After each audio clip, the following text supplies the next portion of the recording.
So, hi, life, another video, another share guys, another POV. So, ngayon, nakita nyo naman ang apat na nagagandahang dilag, ang Big Four ni Kuya.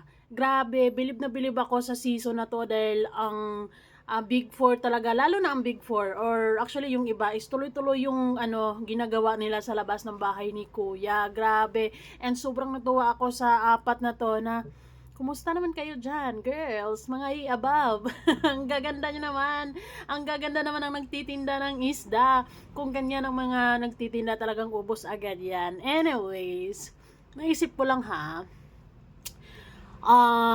Kung parte ito ng challenge ni Kuya, okay lang.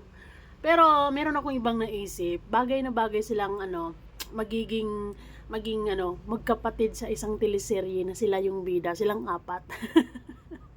'Di ba? Oh, tingnan niyo naman. Ay, ang galing-galing. So, super natutuwa ako lalo na kay Colette, Fiangi, or kay Kai and kay Reyna.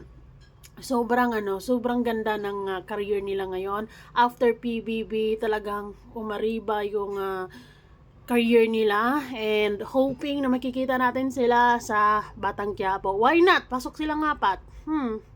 Bakit hindi?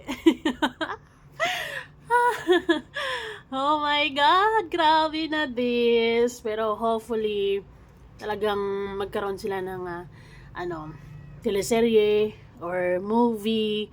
Well, trust the process na lang tayo and let's enjoy sa kung anong ginagawa nila ngayon. Good luck mga i-above!